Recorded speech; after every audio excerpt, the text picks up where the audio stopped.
what the hell is up? Welcome back to Reviews with Jake, where I'm here to drop a little bit of a seismic update. So lately I've been doing a little bit of self-assessment in terms of Reviews with Jake and what the outlook in the future might look like down the road. And I'm gonna throw all my cards on the table and be completely honest and forthcoming with you, as I always do with this channel. But probably a little bit beyond just pure honesty here. I'm gonna sort of bare my soul to you in a sense, because I've kind of come to a rather large conclusion. I'm sitting here wildly almost a quarter of the way through year 3 of doing these video reviews every single week, skating two parallel lines of the Instagram and the YouTube world. The full-length YouTube reviews I have been enjoying to the utmost, just sitting here talking about a single movie as long as I want, no time constraints, just whatever I want to say, get off my chest. It's been kind of therapeutic. Meanwhile, the Instagram a little bit more limited, just kind of grabbing little fragments of the full review here and there, just lobbing all the pros and the cons out there, just throwing them out there, kind of down and dirty. Admittedly, not nearly as satisfying or fulfilling as the full reviews, but I understand the benefit. Some people just want me to shut up and get to the point, which is probably why my Instagram channel is being a lot more successful than the YouTube channel, because that's just kind of the direction of media and content these days. Working in this field, I see the amount of long-form videos I'm making annually just depleting year after year after year because, well, audiences' attention spans are depleting year after year after year. That's certainly not supposed to be a knock, that's just the reality of it in 2022.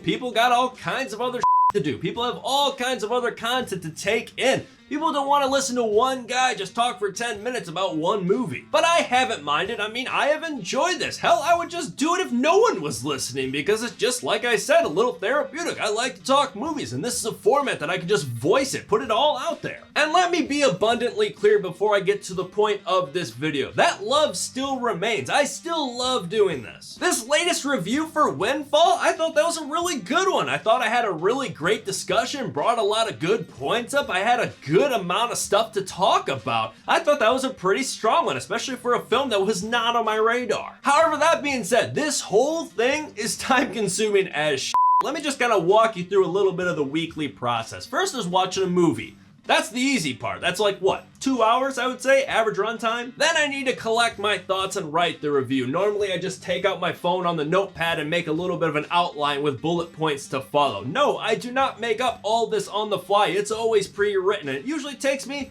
let's say, about an hour. Then there's the actual filming of the review, which, believe it or not, I don't knock out every point on that bulleted list in the first take. It usually takes me a couple whacks. That can sometimes take, well, probably about another hour. Then there's the editing stage, which is littered with variables. How well I did while recording the damn thing, how long the damn thing is. Then there's making the Instagram cut, both of the teasers, the thumbnails. I'd say total, I don't know, maybe another 2 hours, sometimes more. But if you take all that in, wrap it all up, that's like an extra 4 to 5 hours every single week, not even including watching the movie itself. Finding this extra time to squeeze all of this in every single week was made much easier, admittedly, because of the pandemic, because work I was doing while work was wild for me during that time.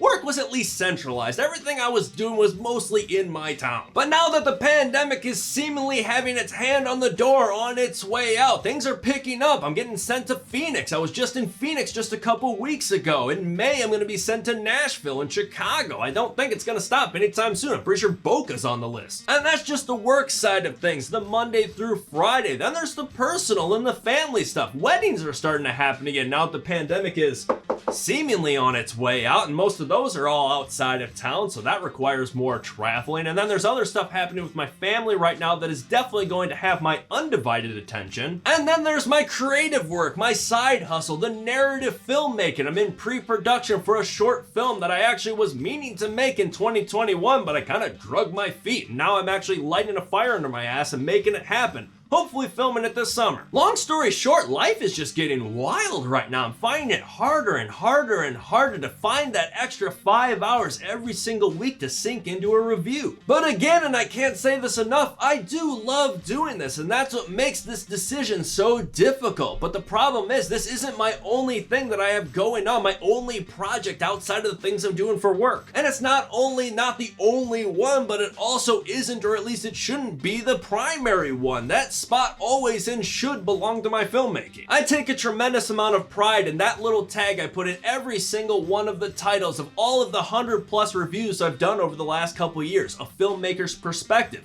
I take that very seriously because I am a filmmaker through and through. Yes, I love the business and the corporate and commercial stuff that I get the privilege to do every single day, and I take a tremendous amount of pride in the work that I do there Monday through Friday. But that's completely different. That's money, that's business, that's paying the bills. If we want to have the money conversation, seriously, if you put them side by side, the amount of money out of my own pocket that I sank into my creative work and the amount of money that went back into my pocket because of my creative work, it's not even close because I've never made a single dollar off anything I've done creatively. I've had opportunities for my creative work to make me some money. I've had local film premieres that were pretty well attended. There was an entrance fee, but I used all of those as fundraisers to support things like the new skate park getting built in my hometown. All the money that I've gotten for my creative film work, I've just given somewhere else. I'm not looking for flowers, pats on the back, or cookies or anything for it. I'm just saying I don't do that for money. My creative film work is not for any financial gain. It's because I love it. It's passion in its purest form. Now that being said, I haven't done anything creatively really since 2019 when I made my last short film, and that makes the longest gap between personal projects that I've had since high school, and I'm really feeling the weight of that gap right now. Yes, I know there was a pandemic thrown in that gap. In fact, early 2020, I was in pre-production for a completely different short before the pandemic hit. In fact, I remember in March 2020 going on a little location scout by myself when I got the memo that I should probably stay away from other people for the weekend because it's seemingly not safe because of this weird coronavirus going along. I'm like, okay, well, this is something I could do by myself. Let's go wander around in the woods. Little did I know that was not going to be just that weekend. It was going to be for a couple years after that. And that film I location scouted for came to a screeching halt. Now I can maybe blame the lack of creative film productivity during 2020 on the pandemic. That one, I'll let go. But 2021, I have no valid excuses except for, well, I was doing reviews with Jake. I honestly didn't even realize that that was the case while it was happening. Like during last year, I just kind of chucked up my lack of productivity on the short that I was wanting to do just to me being lazy until this year when I started my New Year's resolution of making the damn thing happen after failing to do so in 2021. And I started to actually realize how much of my time Reviews with Jake actually takes up. In the first couple months of 2022, I've really had a difficult time when I'm free on the weekends to try and keep the 5 hours going for a review every single week while simultaneously trying to keep this film on track to film this summer. It's hard, it's really hard, and I look down at the calendar, it's gonna get much harder. Something truly has to give. If I do not adjust my weekly routine anytime soon, 2022 is gonna end up being another 2021 where this film does not get made because I'm just not ready. Because the amount of pre-production that this short requires is insane. I mean, I guess it is in theory super simple, just 2 characters in 1 location. It was meant to be a COVID film. That's what I wrote it for. I was very cognizant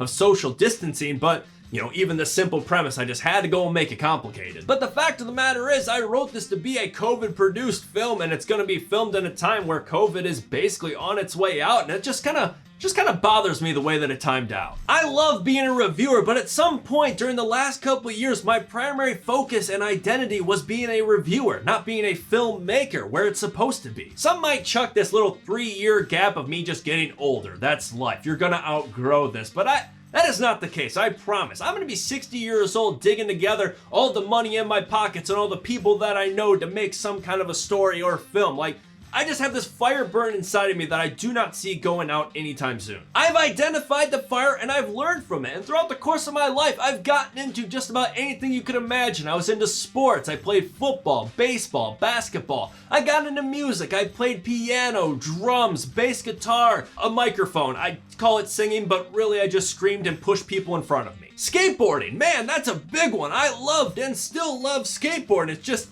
these knees are failing a lot quicker than I want them to.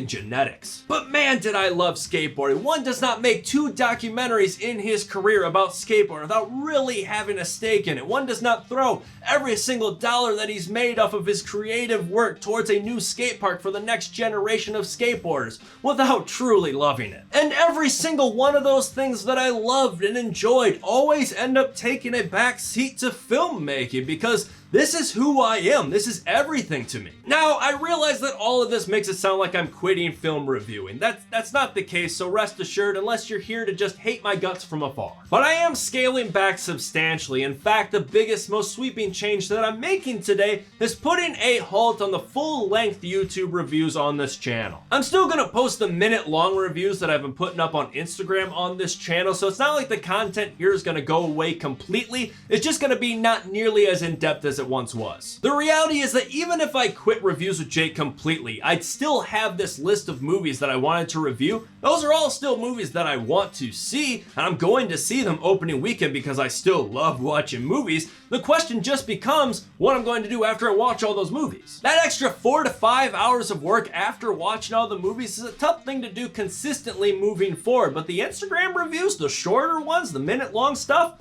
I don't know, I could film that in like 15 minutes, edit it in 45, I could have the whole thing wrapped up in probably an hour. And recently I actually looked at the YouTube analytics, something I never gave a to do before because I didn't really care about the analytics, but now it actually is a conversation. I looked at it, it looks like, according to that, if I'm reading it right, the average watch time is like a minute anyway, so will this change satisfy and fulfill me as much as it was for me to have this format to just talk as long as I want to talk about all these movies I'm watching? No, admittedly, probably not, but will it open up the door for more opportunities for me to focus on my film work, which has been unmatchable satisfaction and fulfillment over the past 20 years I've been doing this? Yeah. Probably. So that's the decision, effective immediately. No more in-depth reviews on the YouTube channel. It'll still be the short stuff, just none of that long-form 10 minutes of BS. I mean, it might change. This could be temporary. Reviews with Jake is always evolving. Maybe these full reviews will come back down the line if this itch is not getting scratched with these minute-long reviews and I find a little bit more free time and there's an outcry for it, even though the analytics are kind of saying it won't be, but what are numbers anyway? Maybe the full-length reviews will come back every now and then. Maybe if there's just a film here and there that actually prompts me to have that extra discussion. Maybe it's not every single review I watch where I do the long stuff. Maybe it's just every other. I don't know, maybe once a month? Who knows? Maybe I start sprinkling in spoiler discussions in those long-form formats if I start doing that. I've never done that before. That could be fun. I genuinely do not know what is ahead. All I do know is right now in March 2022, I need to make a change for my film and my family, and I'm going to do so right now. Again, the content on this channel is not going anywhere. It's just going to be much shorter, so don't be shocked the next review that comes out if it's a minute long versus 10. That being said, even though this isn't the end, I still want to take a minute to say thank you from the bottom of my heart for watching not only this long spilling of the heart that I just laid out for you for the last however long this video ends up being, but just for every single one of these reviews that you've watched. I truly appreciate you actually caring about the things I have to say about movies. It truly does mean a lot to me, and I'm excited to see what opportunities this may bring for not only Reviews with Jake, but also for my film work and this short that I'm working on, because I'm really excited about it. I don't want to say too much on this note because I am trying to relatively keep it under wraps. I posted a few little nuggets here and there on my personal Instagram, but not enough that anyone could deduct anything on the plot or anything.